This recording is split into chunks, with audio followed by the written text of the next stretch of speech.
ಅಂಜನಿ ಅಕ್ಕ ಮತ್ತೆ Jadesh ಅಂಕಲ್ಗೆ thank you ಅನ್ಬೇಕು ಈ ಚಾನ್ಸ್ ಕೊಟ್ಟಿದ್ದಕ್ಕೆ.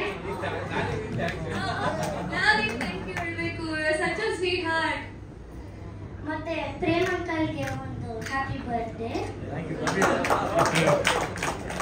ಮತ್ತೆ ಆಕ್ಚುಲಿ ನಾನು ಶೂಟಿಂಗ್ ತನಕ ಬಂದಿದ ತಕ್ಷಣ ನಮ್ಮ ಅಪ್ಪ ಮತ್ತೆ ಅಕ್ಕ ಹೇಳ್ತಾ ಇದ್ರು ಈ ತರ ಎಲ್ಲ ಮಾಡು, ಮತ್ತೆ ತುಂಬಾ ಅಂದ್ರೆ ಡೀಟೇಲ್ ಅಲ್ಲಿ ಹೇಳ್ತಾ ಇದ್ರು ಚೆನ್ನಾಗಿ ಆಕ್ಟ್ ಮಾಡು ಅಂತ ಹೇಳ್ತಾ ಇದ್ರು.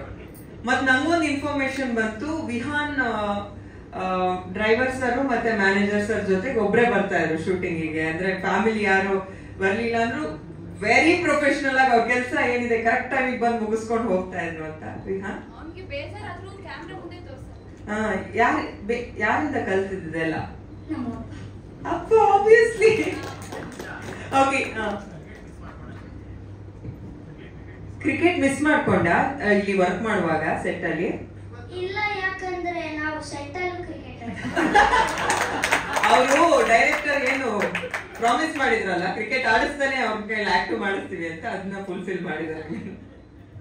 ಓಕೆ, ಪ್ರೇಮ್ ಸರ್ ಮತ್ತೆ ನಿಂದು ಕಾಂಬಿನೇಷನ್ ತುಂಬಾ ಚೆನ್ನಾಗಿ ಬಂದಿದೆ ಅಂತಿದ್ದಾರೆ. ನಿನ್ ರೋಲ್ ಬಗ್ಗೆ ಏನಾದ್ರೂ ಹೇಳ್ಬೋದು? ಅಂದ್ರೆ ಪೂರ್ತಿ ಡೀಟೇಲ್ ಅಲ್ದಿದ್ರು. ಹಂಗಂದ್ರೆ ನಂದು ರೋಲ್ ನಂಗೆ ನಿಜ ಇಷ್ಟ ಆಯ್ತು, ಮತ್ತೆ ಅದರೆಲ್ಲ ಸೀನ್ಸ್ ನಂಗೆ ಇಷ್ಟ ಆಯ್ತು. ಇಷ್ಟ ಏನ್ ಜಾಸ್ತಿ ಇಷ್ಟ ಆಯ್ತು? ಯಾರು ಜಾಸ್ತಿ? Egg rice. Egg rice favourite ಅಲ್ಲಿಗೆ.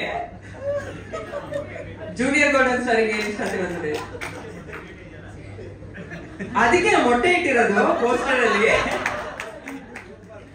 ವಿಹಾನ್ ಅಂದ್ರೆ ಈ ಟೀಮ್ ಅವ್ರು ನೀನ್ ಎಷ್ಟು ಪ್ರೀತಿ ಮಾಡ್ತಾರೆ ನೋಡಿ, ನಿಂಗೆ ಎಗ್ ರೈಸ್ ಇಷ್ಟ ಅಂತ ಪೋಸ್ಟರ್ ತುಂಬಾ ಮೊಟ್ಟೆಗಳು. Okay, thank you so much. ಏನಾದ್ರು ಪ್ರಶ್ನೆಗಳು? ಹಾ, okay, thank you Vihan. Best wishes ನಮ್ ಕಡೆಯಿಂದ ಅಂಡ್ ಡಬಲ್ ಥ್ಯಾಂಕ್ಸ್ ಟೀಮ್ ಕಡೆಯಿಂದ. ಯಾಕಂದ್ರೆ ಅದನ್ನ ಮತ್ತೆ ರಿಪೀಟ್ ಮಾಡ್ತೀನಿ, ಗಣೇಶ್ ಸರ್ ಒಂದ್ ಸ್ವಲ್ಪ ಸ್ಟಡೀಸ್ ಅಲ್ಲಿ ಬಿಸಿ ಆಗ್ಲಿ ಅಂದ್ರೂನು ಆಕ್ಟಿಂಗ್ ತುಂಬಾ ಇಂಟ್ರೆಸ್ಟ್ ಇದೆಯಾ? ಸ್ವಲ್ಪ ಇಷ್ಟ. Okay, thank you so much. ಮತ್ತೆ ಬೆಸ್ಟ್ ವಿಶಸ್ ಡಿಡಿಗೆ. ಸೂಪರ್ ನೀವು. ಓಕೆ, ಈಗ ಇವತ್ತು ಹುಟ್ಟು ಹಬ್ಬದ